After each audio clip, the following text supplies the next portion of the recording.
सत साहिब सतगुरुदेव की जय। बंदी छोड़ कबीर साहिब जी की जय। बंदी छोड़ गरीबदास जी महाराज जी की जय। स्वामी राम देवानंद जी गुरु महाराज जी की जय हो।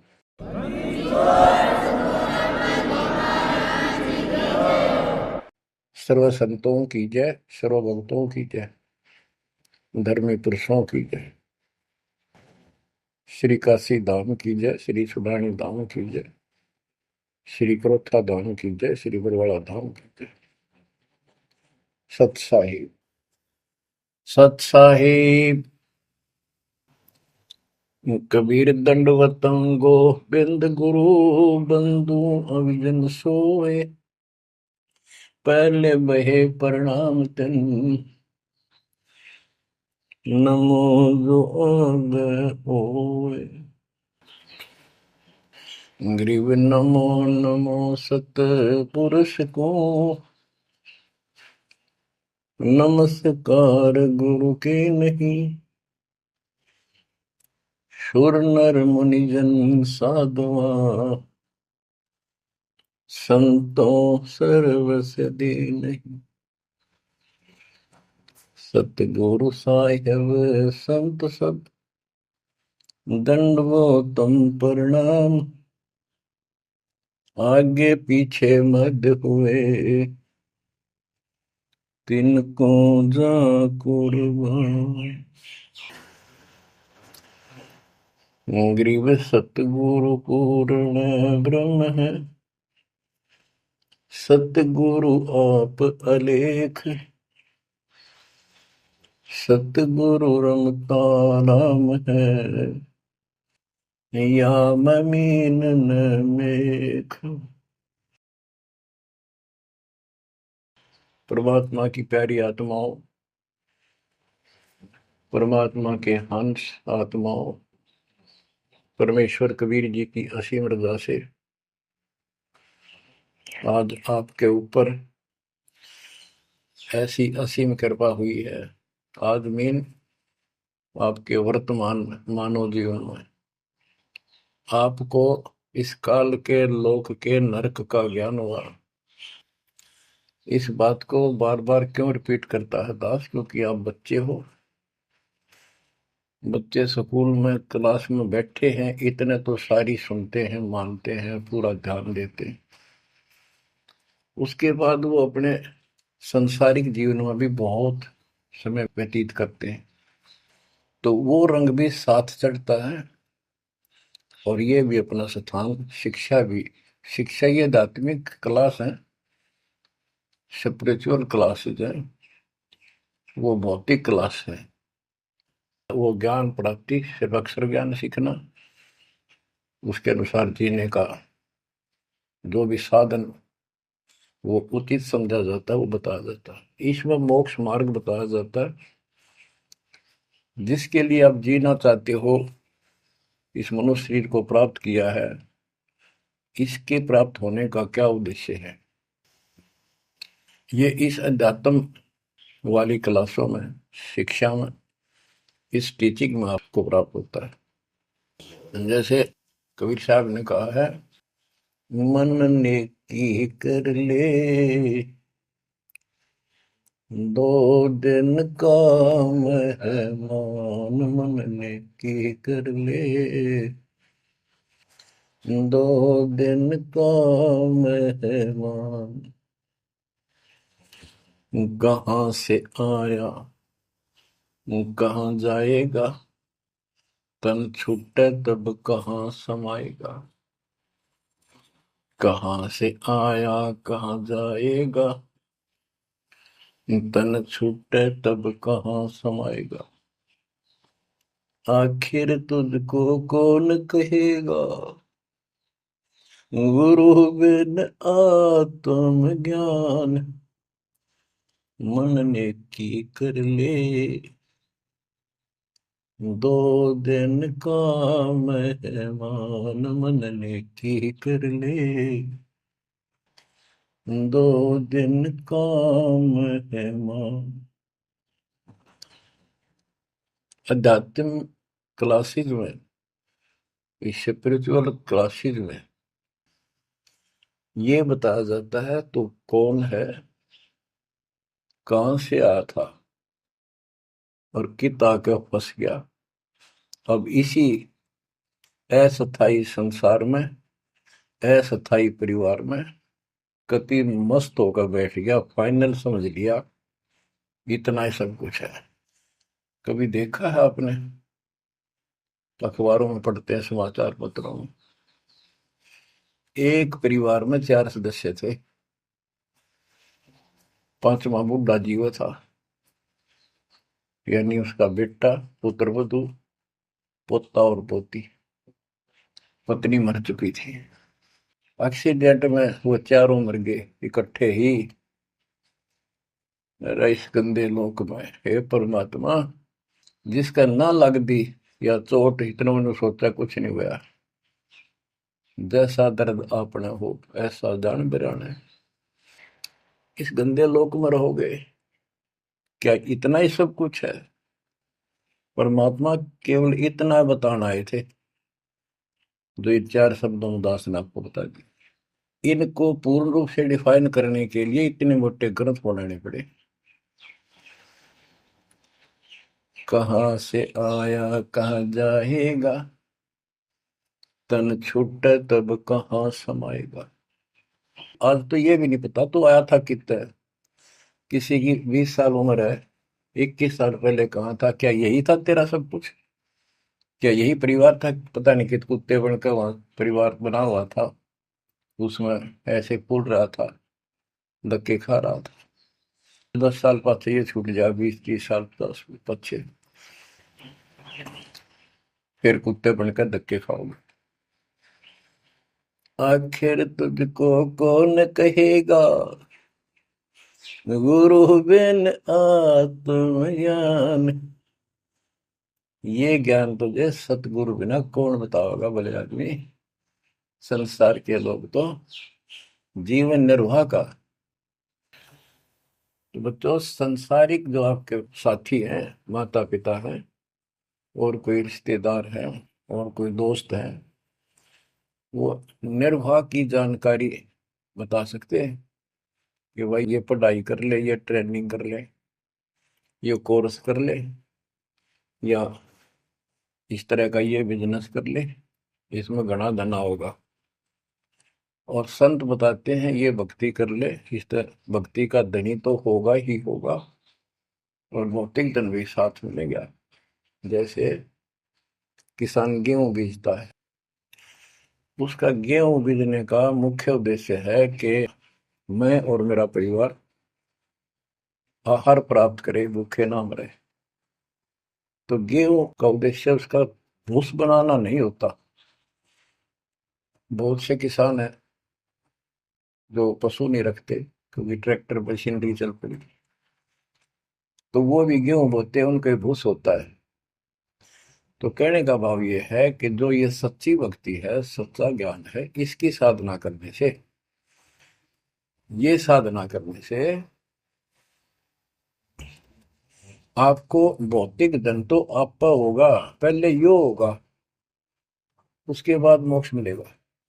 यानी पहले गेहूं में भूस तैयार होगा, उसकी डंठल शुरू होंगी, गेहूं का पौधा जब उगेगा, और बाली तो 3-4 महीने के बाद आएगी ऊपर, गेहूं जिसके लिए हमने उसको बोया है।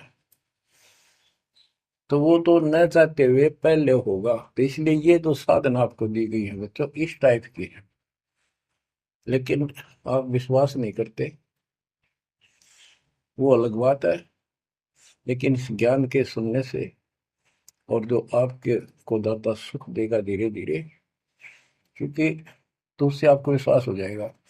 अब जैसे हमने आज कोई आम का पौधा बोया है, उसको समय दो, वो धीरे धीरे बड़ा होगा, उसकी रक्षा करो, सुरक्षा करो, सिंचाई करते रहो, और वो एक दिन 5-10 साल के अंदर इतना बड़ा पेड़ बन जाएगा। फिर वो इतने फल देगा, लद पद हो जाएगा, आप भी खाओगे, रिश्तेदारों तक भी दे आओगे। यानी आपको इतना सुख दे देगा ये मालिक का सच्चा बीज जो बोया है, इसको एक बार तैयार करो, जल्दी ना करो। कल बीज बोया, आज इच्छा कर ली, ये नहीं चलेगा। सत्संग का उद्देश्य यही होता है कि यथार्थ ज्ञान आत्मा को हो, और सतगुरु का उद्देश्य ये होता है इस काल के लोक की सब व्यवस्था दिखाकर सत्य के साथ आत्मा को ये सिद्ध कर दे कि कति मूर्ख बना रखे अपने को, या कख नहीं तेरे पल्ले, इस गंदे लोक में कब तक उलझे रहोगे। यही सांग जोड़ जोड़ के परिवार हो गया, उनका पालन पोषण करेंगे, ब्याह शादी करो, अच्छी बात है, सारा कुछ कर दिया, भक्ति बनी नहीं तो फिर क्या होगा? अगले जन्म में कुत्ते गधे सूअर के परिवार में जन्म लेंगे, वहां भी फिर ये काम शुरू हो जाएगा। यही एक कुतिया 8-8 बच्चे पैदा करती है, और उनको छकाने के लिए आपकी तो जूठे टुकड़े खा खा के आती है, उनको पालती है, और पालने के बाद उसको क्या देते हैं? उसका टूक भी खा जाते हैं, को डाल देता है। जो बड़े हो जाते हैं उसको माँ ने रोटी भी नहीं खाने देते हुए। और ये स्थिति एवं कलयुग में भी होने वाली है। माँ बाप की कोई कदर नहीं करता, लगभग हो चुकी है। तो ये हो क्या रहा है? एक लेवा एक देवा दूतम को है, किसी का पिता नहीं पुतुम, ऋण संबंध जुड़ा एक ठाटा, अंत में सब बारह बाटा। आज मर जाएंगे हम, कौन बेटा साथ मरेगा? और कट्ठे मर भी गए कि एक्सीडेंट में, तो पता नहीं कौन कहाँ जन्म लेगा, कोई कहाँ जन्म लेगा। तो क्या सांग है यो? किस चीज के ऊपर आप आंख बंद करके बैठे हो? ये आंख खोलनी पड़ेगी। लल्लो पत्तों का ज्ञान बतेरा दे लिया, अब खरी खरी कहूंगा। और इनको जो सहन कर गया उसका बेड़ा पार है। और जिसके अंदर दोष होगा वो या तो ठीक हो जाएगा ना छोड़ जाएगा इस विषय को। हमने इसे की जरूरत भी नहीं है। बच्चों, सतगुर मिले तो इच्छा मिटे, पद मिल पदे समाना, चल हंसा उस लोक उठाऊं जो आदि अमर स्थान। क्या ये बालकों के गीत हैं या कोई नावल की बातें हैं? ये गॉड गिवन गिफ्ट आपके लिए एक अनमोल ज्ञान है। मन तो चल रहे सुख के सागर, जहाँ शब्द सिंधु रत्नाकर। संत गरीबदास जी अपने उस निध स्थान को देख कर आए, परम पिता के साथ जाके, और वहां की व्यवस्था देखी, वहां का सुख देखा, वहां की अजर अमर स्थान और देव देवता रूपी स्त्री पुरुष देखे, बेटा बेटी देखे। फिर वो नीचे आया, जब सारी बात बता दी। मन तू चल रहे सुख के सागर, जहाँ शब्द से दूर तनागर। जहां शब्द सिंदूर तनागर हो, अमर स्थान है। और वहां पर अमरताओं का अमर इतना सुख है, जैसे समुद्र में समुद्र के पानी के अतिरिक्त कुछ नहीं दिखाई देता। जहां देखा वहां जल ही जल, जल ही जल। ऐसा वो सुख सागर स्थान सतलोक है, वहां चलो। अब तक हमने सिर्फ स्वर्ग सुना था, भाई स्वर्ग गया, स्वर्ग में ये है, ये सुख है। अब पता चला स्वर्ग तो हमारी जेब काटने का होटल है। धरती पर यहाँ पर पुण्य कमाओ, स्वर्ग के होटल में खाओ खर्चो, और जेब खर्च खत्म होते ही नरक में ठोको। नरक की पूरी प्रक्रिया, पूरा पाप जो भोग लेगा, फिर पृथ्वी पर पटको, कुत्ता गधा सुअर बनो, चाहे राजा महाराजा बनो, फिर कर्म फोड़ो। अब क्या बताते हैं?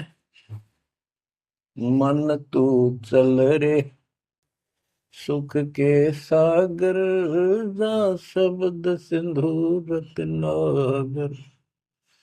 गरीबदास जी गाया नहीं करते, विलाप करते थे। विलाप है ये, गाना नहीं है। ये कोई रागनी या फिल्मी गीत नहीं है। ये तो वाणी है मालिक की, अमर वचन है। कोटि जन्म तोय भर मत होगे, कुछ नहीं हाथ लगा रे। कुकर सुकर खरबया बोरे, कौवा हंस बुगारे, मन तू चल रे सुख के सागर जा, शब्द सिंदूर नाग। कोटि जन्म तुझे बरमत हो गए, कुछ नहीं हाथ लगा रे। आज फैक्ट्री का मालिक है, लाखों करोड़ों सौ की संपत्ति है, 1 सेकंड में मर गया। भक्ति पल्ला है नहीं, करे है तो अनकली कर रहा शास्त्र विरुद्ध, उसका कोई लेखा नहीं। तो क्या हाथ लगा उस नकली आदमी के, उस आत्मा के? कुत्ता बनकर उस कोठी के आसपास घूमेगा, टूक भी ना मिलेगी। या तो आप पत्थर हो चुके हो बच्चों, आपकी आत्मा पत्थर होगी। इतनी ऐसी बातें सुनकर भी और भय नहीं बढ़ता और लगन नहीं बढ़ती, बकवाद नहीं छूटती, तो आपका पाप बहुत जबरदस्त छाती में जमा है आपके मस्तिष्क में। उसका ये तरीका है, सत्संग ना चाहते हुए सुनो। सत्संग सुने बिना भक्ति भी ना बना आपसे। दाता ने अभी थोड़ा सा समय आपको दिया है, इसलिए दिया है कि आप में फिर जागृति आवे या भूल ना पड़े। अभी तक तो तुम सत्संग सुनते थे, औपचारिकता से सुनते थे। अब आपका, पहले तो ऐसे सुनते थे बस, ठीक है, बहुत अच्छा बहुत अच्छा। अब ये वचन आपकी आत्मा के अंदर जमे, उसे अड़ंगे न फोड़ देंगी, झाड़ देंगे उसको कति। ये वचन दाता की, ये इसलिए दाता ने समय दिया है कि मेरे बच्चों को काल फिर से ना उड़ जाकर बैठ गया। बड़ी मुश्किल से तो आपको रास्ते पर लाई है, रास्ते पर मार्ग पर। ये काल के दूत दुष्ट आत्मा बीच बीच में और अडंगा डाणिए बहुत घने घूमे हैं। पर आप इतने दृढ़ हो जाओ, उन दुष्टों की बात को सपने में भी सच न मानना। मैं सामने बोल रहा हूँ, मैं कह रहा हूँ, आपका गुरु हूँ। वो दुष्ट आत्मा एक कितने वीडियो डाल दे ले, उससे की साची मान ली सारी। दुष्ट आत्मा देखा ना, आस पास आया नहीं, मेरे से मिले नहीं कदे वो। इतने बालक मत रहो, ही समझदार हो जाओ। अब मैं क्यों दुख पा रहा हूँ, मेरे के लागो तुम। अब मुझे पता है आप मेरे क्या लगते हो। आप उस परम पिता के वो भोली भाली संतान हो, जिनको कोई भी मूर्ख बनाकर कहीं भी आपको भगा ले जाता है। आप परमात्मा के वो प्यारी आत्मा हो, और जिसके कारण मेरी नौकरी बरकरार है, मेरी मजदूरी, मेरी दिहाड़ी आपके साथ है। आप ही मेरा जीवन हो, आप ही मेरे जीवन का उद्देश्य लक्ष्य हो चुके हो। क्योंकि मुझे ज्ञान हो गया है, मुझे परमात्मा ने यह मजदूरी सौंप दी है। और आपके कष्ट को दास खूब जानता है, आप नहीं जानते। अब देखो कितने दिन हो गए, 1 दिन 2 दिन, 1 साल में 365 दिन होते हैं। और 1994 से लेकर आज तक गिन लो कितने हो गए। केवल राम राम रटूं, सारा दिन ये गीत गाऊं और आपको सतर्क करता हूँ, जगाता हूँ। कुत्ते की तरह भौंक रहा हूँ दिन रात, वफादार कुत्ते की तरह। आपको आंखें खोलनी पड़ेंगी। अब इस नींद में सोने नहीं दूंगा जब तक मेरे जीवन में सांस है। क्योंकि आप नरक में जाओगे, कुत्ते के देपन के धक्के खाओगे। ये दुख तुम्हें ना दिखता, पर मेरे को साफ दिखाई देता है। मेरा कलेजा मुंह को आ जाता है जब देखोगे कहाँ जाएंगे अगर इस मार्ग को छोड़ दिया, ठीक से नहीं लगे, क्या हालत होगी आपकी। वो इसी में बताया जा रहा है। कोटि जन्म तन भर मत होगे, कुछ नहीं हाथ लगा रे। कुकर सुकर खरबया बोरे, कौवा हंस बुगारे, मन तो चल रे सुख के सागर जा, शब्द सिंधूरत नाग। कुकर कुत्ता, सुकर सुअर, खरगता, कौवा, बुगला, मेरी मच्छी मांस अड़ंगे खाए। क्या ये आपको विश्वास नहीं कि सचमुच ऐसा आपके साथ बना है? ये विश्वास नहीं है तो आप एक अन्य के पुराने नहीं, आप भक्ति के योग भी नहीं है, संस्कार भी नहीं आपके अच्छे। ये तो साफ दिखाई देता है। भगवान बताओ, आंखों देखा संत बताओ, अंधे को दिखाई ना दे तो आंखों वाले की बात को मान लेने में हित है। अगर आपको ये विश्वास है कि सचमुच भक्ति ना करने से ऐसा ही होता है, फिर समझा है तो सर दर पाओ, बहुत मेरे ऐसा था। इससे बचाव का यही मार्ग है, ये रास्ता समझा है तो सर दर पाओ। कति तन मन शीस ईस अपने पे, तन मन शीस ईस अपने पे, पहले में चोट चढ़ावे जब कोई, राम भगत गति पावे हो। सिर साटे की भक्ति है गरीबदास जी कहते हैं, और कुछ नहीं बात। और सिर के साटे पाइए अवगत अलखनाथ। यदि सिर के साटे हरी मिले तो भी सोंगा जान, और बात तो छोड़ दो, बात बनाने से नहीं बनता कोई काम। अगर सिर जाने से भगवान मिल जा इससे सस्ता कति नहीं। लेकिन सिर तो हम सबसे कीमती मानते हैं भी, अपने रोग हो जाए शरीर में, उसका इलाज कराने के लिए, जीवन रक्षा करने के लिए, जिंदा रहने के लिए हम अपनी संपत्ति भी बेच के इलाज कराते हैं, ये सोच के जिंदा रहे तो संपत्ति तो फिर जोड़ देंगे।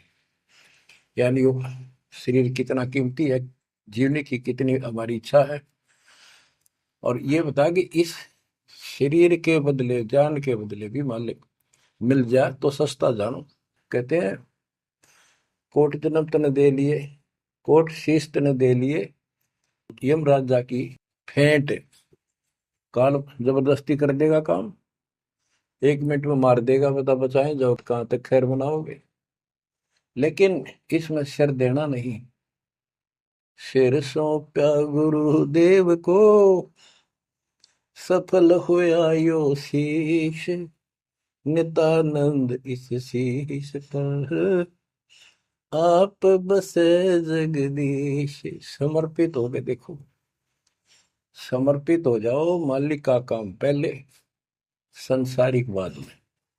100 काम छोड़ के दाता की सेवा और सत्संग में आपने रुचि बनानी चाहिए। फिर बताते हैं कोटि जन्म तू राजा की ना। जैसे महावीर जैन जी का इतिहास जैन धर्म के द्वारा लिखा हुआ, उनके लेखकों द्वारा पुस्तक आपको दिखाई, आओ जैन धर्म को जाने। उसमें वो खुद लिखते हैं कि इतने लाख बार राजा बना, इतनी बार देवता बना, और 60 करोड़ बार गधा, 30 करोड़ बार कुत्ता। गधा तो एक का बार बना बतेरा, और सारी अपला तो नहीं निकल जा जो देवता या राजा महाराजा बने थे, क्योंकि खाक भक्ति है ये। और ये मानते हैं ये तो होगा ही होगा, इसको कोई बदलाव नहीं होगा, ये इनका मानना है। फिर उस भक्ति की क्या आवश्यकता है? ये ऐसे कर्म फोड़ने हैं, ऐसे कष्ट ऐसे उठाने हैं, तो बच्चों अब इसे आपने समझ लेना चाहिए। जो ज्ञान बताया जा रहा है ये 100% सत्य है, ये भगवान की एक गिफ्ट है आपको, एक पारितोषिक है। कहते हैं कोट जन्म तू राजा की, ना मिटी न मन की आशा, भिक्षुक होकर दर दर घूमया। यानी घर भी त्याग दिया, भीख मांग कर जाकर जंगल में खा कर भक्ति भी कर ली, तो ये निर्गुण रसा यानी विशेष ज्ञान, विशेष भक्ति, पूर्ण सतगुरु न मिलने से आपकी अभी तक यह भटकना मिटी नहीं। कहते इंद्र कुबेर हो राज्य महाराज तो छोड़, इंद्र स्वर्ग का राजा तू बना।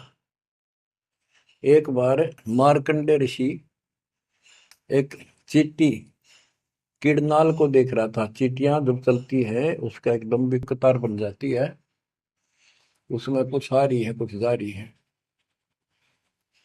उनको बैठा बैठा निरीक्षण कर रहा था मार्कंडे ऋषि जंगल में। इंद्र ऋषि वहां पर पहुंच जाते, इंद्र स्वर्ग के राजा, और बोले कि हे महाराज, आप इतना ध्यान से इन चींटियों मैं क्या देख रहे हो? मार्कंडे ऋषि ने कहा कि मैं ये देख रहा हूँ कौन सी चींटी कितनी बार इंद्र की पदवी प्राप्त कर चुकी है, स्वर्ग की राजा रह चुकी है, स्वर्ग का राजा रह चुकी है। इंद्र ने पूछा, भगवान क्या देखा आपने? कि इनमें एक चींटी ऐसी है जो केवल एक बार इंद्र की पदवी प्राप्त कर चुकी है, ये आत्मा, बाकी तो कई कई बार इंद्र बन चुकी है। बच्चों देख लो विचार करके, इंद्र का राज प्राप्त करके फिर चींटी कीड़ी मकोड़े बनकर धक्के खाते हैं।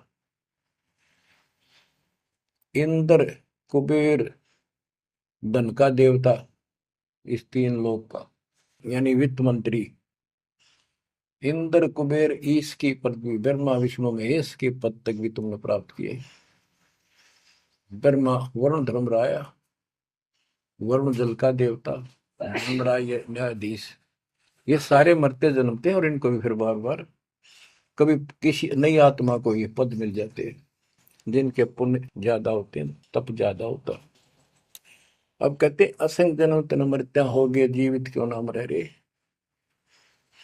द्वादश मद महल मठ बोरे, बहुर ना दे घर रे। द्वादश दरमद, पर में द्वार के आगे वो सतलोक है, वहां जाने के बाद फिर दोबारा जन्म आपका नहीं होगा। आप असंग जन्म मरता होगे, एक बार जीवित मर के देखो। जीवित मरने का आपको एग्जाम्पल बताया था, बताता रहता हूँ, सत्संग भी आप सुनते हो, कि सत्संग की तरफ चलो, काल खूब अड़ंगेड़ा होगा। और ये सोच लो जैसे सत्संग ये आपके घर पे हो गया, जान की जरूरत नहीं, इसमें भी अड़ंगाड़ा होगा। अगर इसमें भी नहीं सुनने देगा, दृढ़ता ना आई था, कोई न कोई खुड़का दुड़का आसपास कर ही देगा, कोई कहानी कोई बात बना देगा, वहां हो गया, ऐसे हो गया, वहां चलो फलान करो, तो जीवित मरना होगा। अब आज आप 3 टाइम आधा पौना पौना घंटा निकालो, ये तो भी कितने गप्पे मार कर, ताश खेल कर, कितने इधर उधर के बकवास बतला के, या कोई टेंशन हो जाएगी उसमें पड़े पड़े सोचे जाओगे, ये तो व्यर्थ में जाना था। और बात तेरा काम नहीं आवे, संतों सरने लाग रे, क्या सोवे गफलत में बंदे, जाग जाग मर जाग। तो अब ये संत संग लगना, यानी संत के पास जाओगे, परमात्मा की कथा सुना होगा, ये कथा आपको घर घर बैठे सुनने लग रही है। ये जीवित मरो, सत्संग में जाते हो, सेवा के लिए जाते हो, कोई समस्या महसूस होती है तो होती रहो, सेवा में चल पड़ो। ये सोच लो सत्संग में ना जाऊं और कल उपचुक हो जाती है, वैसे मृत्यु हो जाए, फिर वो परमानेंट काम गया जो कभी भी नहीं कर सकता सुना के। और सत्संग में जाने से वैसे तो नुकसान होता नहीं, गारंटीड बात है। और मान लेते हैं हो गया, हो जाएगा तो एक दिन पछा के फिर संभाल लेंगे। और पक्की टिकट कट गई, यहाँ से मरे गए तो फिर कद संभालोगे? फिर घर के रहे ना गांठ के, ना भगवान के रहे, और ना आपका घर रहा, ना बाहर रहा, ना कारोबार रहा। इतना आपने अपने मन को समझाना पड़ेगा, इतना नहीं समझाओगे, इतना भक्ति नहीं कर पाओगे। ठीक है, जैसा करोगे सेवा सुमन दान, फल आपको मालिक जरूर देगा। लेकिन जो समस्या है, जो रोग है जन्म और मृत्यु का, वो तो ज्यों का त्यों रह गया। असंग जन्म तन मृत्या हो गए, जीवित क्यों नाम रह रे। द्वादश दर मद महल मठ बोरे, बहुर न दे रे। दोजक भीत सभीत देखे, राजपाट के रसिया, तीन लोग से तरपत नाही, यो मन भोगी खसिया। कहते हैं कि दोजक नरक, बेस्ट स्वर्ग, तो नहीं, यही के चक्कर में जो साधना यहाँ करते रहे, उससे स्वर्ग भी गए, फिर नरक भी गए, राजा भी बने,